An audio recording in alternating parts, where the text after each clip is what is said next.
서로에게 축복해 주시기 바랍니다. 말씀의 주인공이 됩시다. 말씀의 주인공이 됩시다. 아멘. 오늘 본문 말씀은 누가복음 4장 24절 말씀입니다. 다 같이 한 목소리로 봉독하겠습니다. 또 이르시되 내가 진실로 너희에게 이르노니 선지자가 고향에서는 환영을 받는 자가 없느니라. 예수님의 말씀이죠. 이 말씀을 어디서 하냐? 16절 보니까 시작.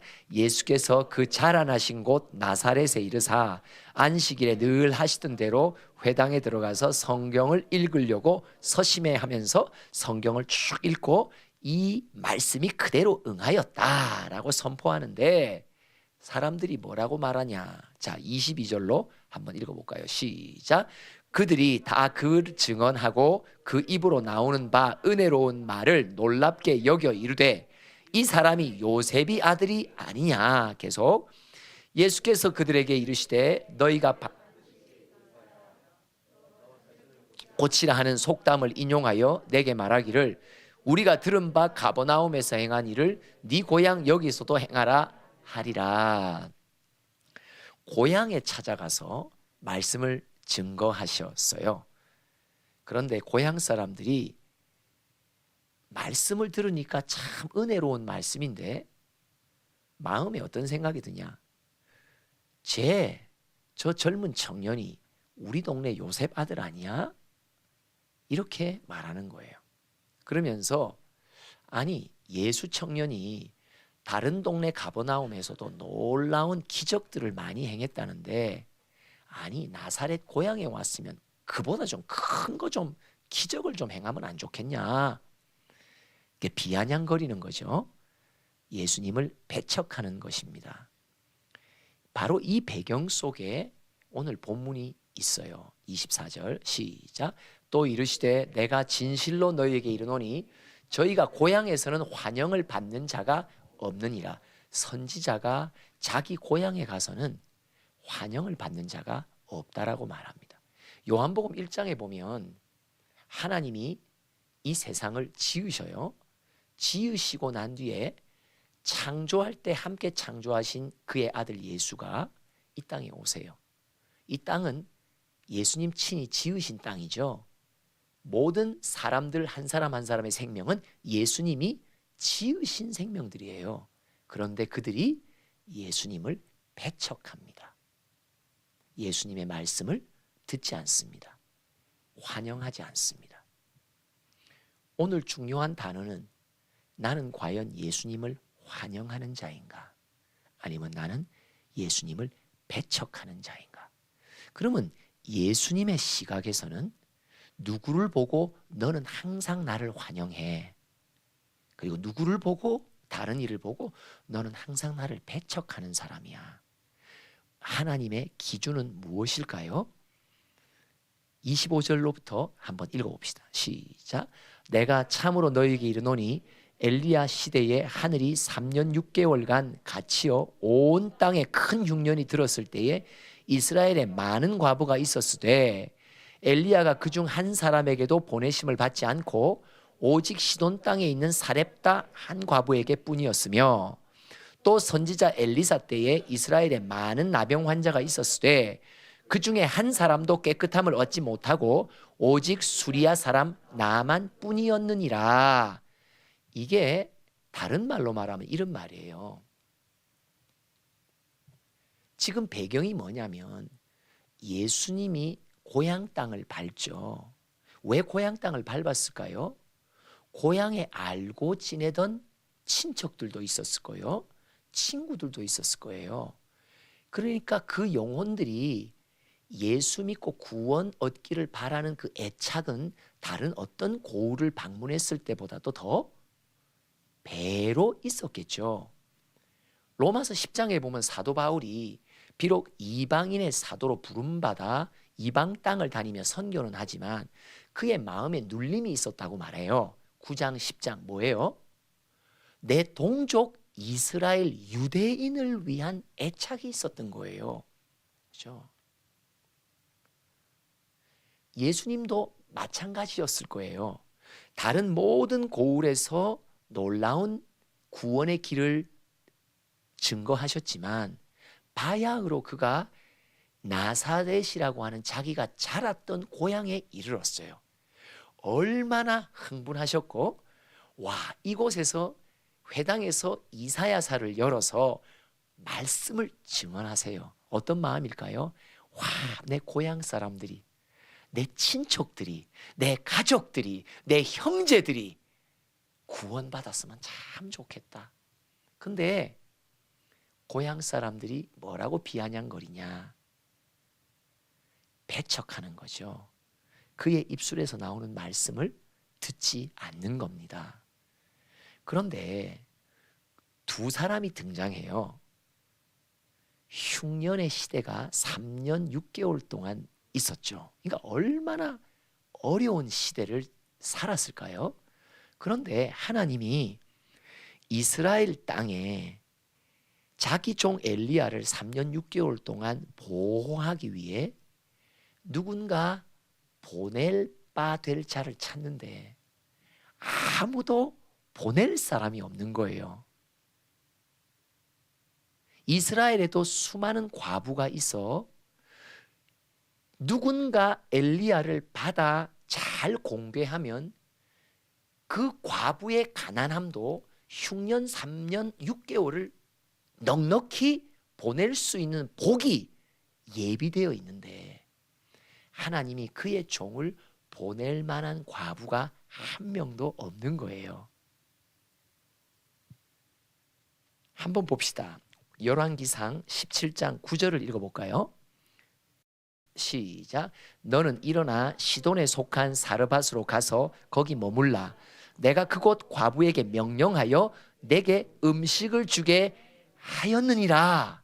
여러분, 엘리야가 사렙다 과부를 만나러 가기 전에 사렙다 과부를 만나라고 엘리야에게 말씀을 하실 때는 이미 하나님은 이스라엘 땅에 많은 과부들을 저울질 해보신 거예요.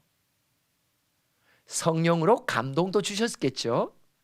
근데 이스라엘의 과부 어느 누구도 꼼짝을 안 하는 거예요. 아니 지금 내가 먹고 살 것도 부족한데 무슨 놈의 주의 사자를. 그렇죠. 그런데 엘리야를 보내시기 전에 하나님이 콕 찍어 시돈에 속한 사르밧으로 가면 한 과부가 있단다. 근데 그 과부의 마음은 어떤 마음이 준비되어 있냐?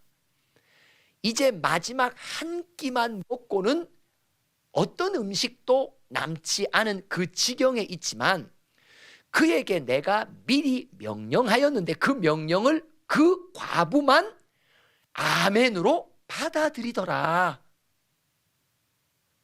그래 엘리야야, 그 집에 가면 그 여종이 너를 순종하며 공배할 거라고.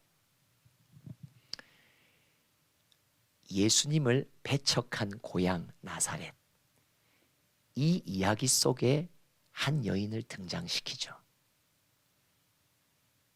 여러분, 어느 누구도 우리 예수 믿는 사람이 예수님을 배척하는 삶을 산다고 스스로 여기지 않아요. 근데 예수님을 배척하는 삶이 무슨 모습일까요? 말씀을 순종치 않는 것이 예수님을 배척하는 것입니다. 오늘 예수님은 환영받지 못하고 있다라는 그 맥락 속에서 한 여인을 등장시킵니다. 그 여인은 반대로 예수님을 어떻게 했을까요? 환영했단 말이에요. 예수님을 받아들였단 말이에요. 뭐가 예수님을 받아들여요? 눈에 보이지 않는 예수님을 내가 어떻게 내 삶 속에서 환영하고 살고 있을까요? 예수님은 뭐라고 말하냐? 내가 성령으로 명령한 그 명령을 지키는 자는 나를 환영하는 자란 말이죠. 맞습니다. 그래서 엘리야가 방문했지만 결국 누가 그 과부의 집에 머무신 거예요? 예수님이 머무신 거예요. 엘리야를 공개하라는 말씀의 명령 앞에 이 과부는 자기 식구 먹을 것도 없는 처지였지만 하나님의 명령을 그대로 준행합니다. 순종은 예수님을 환영하는 행동입니다. 순종은 언제든지 예수님을 내 삶 속에 머물게 하는 비결입니다. 오늘 제목입니다. 예수님은 그러면 우리 집 단골 손님이요. 예수님은 신기해요. 사람들 믿는다라고 하고 교회에 다니는 사람들이 이 수진종에도 많지만 이상하게 예수님은 우리 집만 와서 식사를 하세요. 붕어빵 집이 수진동에도 많은데 예수님은 어느 붕어빵만 즐겨 드시냐? 띠띠빵빵 붕어빵만 드신단 말이에요. 우리 집에 단골 손님이십니다. 신기하죠?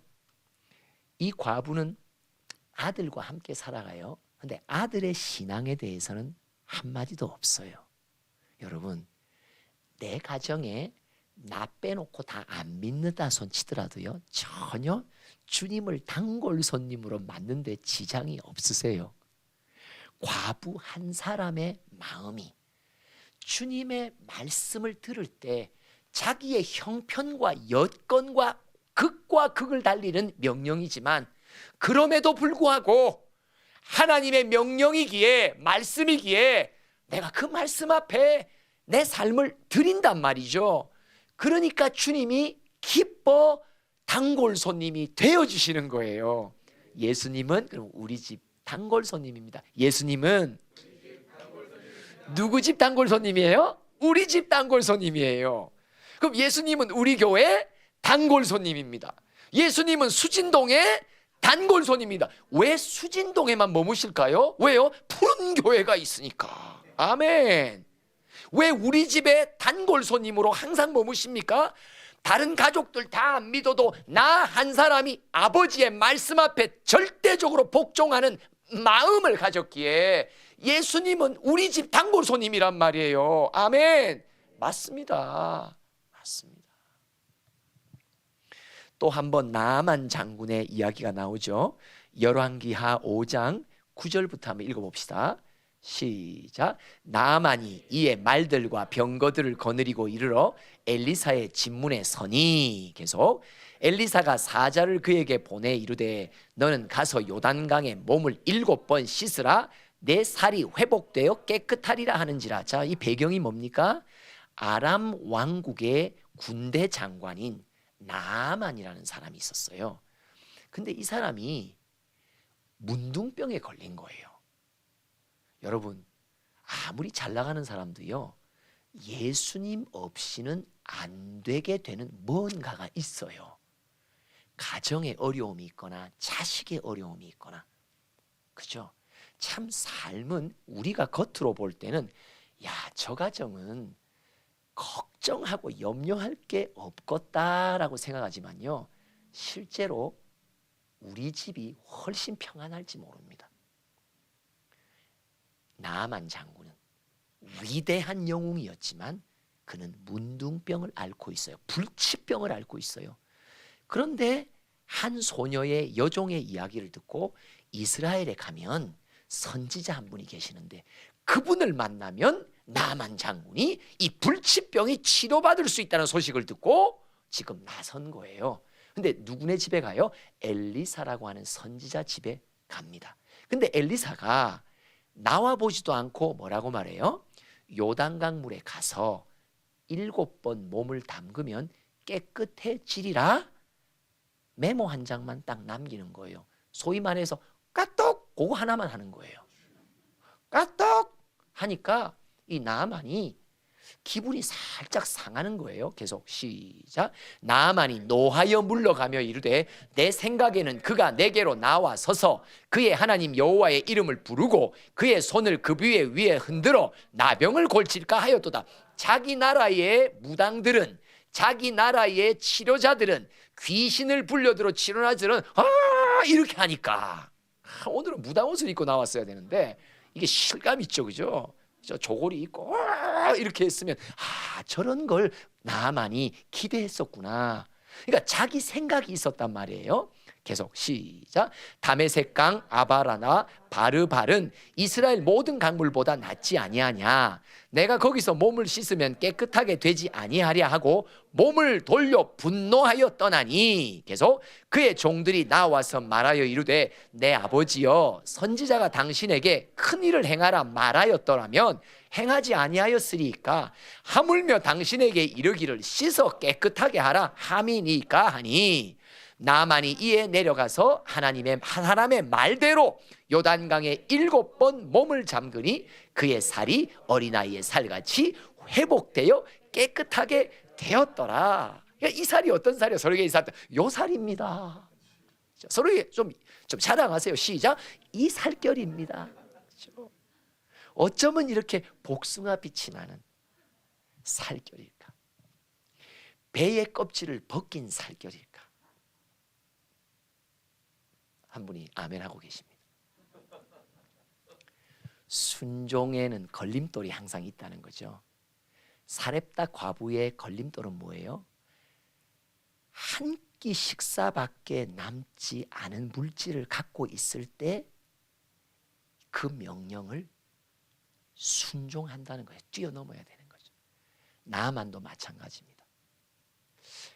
자기의 방법, 생각이 있기에 하나님의 명령 앞에 주저하는 것입니다. 순종이 왜 어려운가요? 내 안에 굳어진 내 생각이 있기 때문이에요. 순종이 왜 어렵습니까? 신기하게 하나님의 말씀은 언제 내게 도착합니까? 그 말씀대로 살기 어려운 형편 때에 도착해요. 이 과부도 나름 음식이 풍족했을 때가 있을 때, 그때는 주님이 사람을 안 보내셔. 그때 보냈으면 얼마나 좋았을까? 주저없이 실행했지. 순종은 항상 무언가 내 형편을 뛰어넘지 않으면 못하는 것이 순종이요, 순종은 내 안에 굳어진 생각을 무너뜨리지 않으면 따라 쓸 수 없는 것이 순종이란 말이에요. 그런데 그렇기 때문에 그 순종을 하는 종들을 보고, 일꾼을 보고 예수님은 기뻐하시는데 뭐라고 말하냐? 너는 나를 환영하는 자라고. 나는 너희 집에 갈 때마다 너는 항상 나를 환영했다고. 내가 너에게 어떤 말을 했을 때도 너는 항상 너의 형편을 돌보지 않고 너는 내 말 따라, 내 소리 따라 순종하는 자였다고. 너는 네 생각이 있었음에도 불구하고 말씀 속에 내 생각을 너에게 줄 때 너는 항상 하나님의 생각을 선택한 자라고. 너는 나를 환영한 자라고. 그래서 나는 너와 항상 함께 있고 너의 집에 단골 손님이 바로 되었다고. 예수님은 우리 집 단골 손님입니다. 예수님은 순종은 예수님의 방문을 받을 수 있는 유일한 길입니다. 순종은 우리 집에, 우리 교회에, 우리 지역에, 내가 생업하는 직장의 터전에 예수님을 방문할 수 있도록 만드는 유일한 길입니다. 순종은 예수님 언제든지 환영합니다. 플랜카드를 높이 쳐들고 있는 삶입니다. 순종은 예수님을 환영합니다. 그래서 예수님은 순종하는 자의 삶과 그의 인생, 그의 가정에 아주 즐거이 임해 주십니다. 단골 손님이 되어 주십니다. 이번 한 주도 하나님이 어떤 명령을, 어떤 말씀을 내 마음에 감동을 주시는지 자세히 들으시고 내 형편이 안 되더라도, 내 뜻과 다르더라도 말씀을 순종하면 하나님을 환영하며 예수님을 환영하는 자가 되어 항상 내 안에, 항상 우리 안에, 우리 집에 단골 손님으로 오시는 하나님, 밤에도 우리 집에 계시고 낮에도 우리 집에 계시고 슬플 때도 우리 집에 계시고 기쁠 때도 우리 집에 계시고 절망 중에도 우리 집에 계시고 소망 중에도 우리 집에 계시고 잘 될 때도 못 될 때도 다 우리 집에 단골 손님으로 언제나 와 계시는 예수님, 바로 그 예수님을 우리의 단골 손님으로 맞이합시다. 기도합시다. 지금은 우리 주 예수 그리스도의 크신 은혜와 하나님 아버지의 한량없으신 사랑과 성령의 교통하심이 순종함으로 예수님 우리 집의 단골 손님으로 모시기로 결단하는 모든 지체들 가정 위에 이 땅에 방황하는 영혼들 가운데 영원토록 함께 하시기를 축원하옵나이다. 아멘.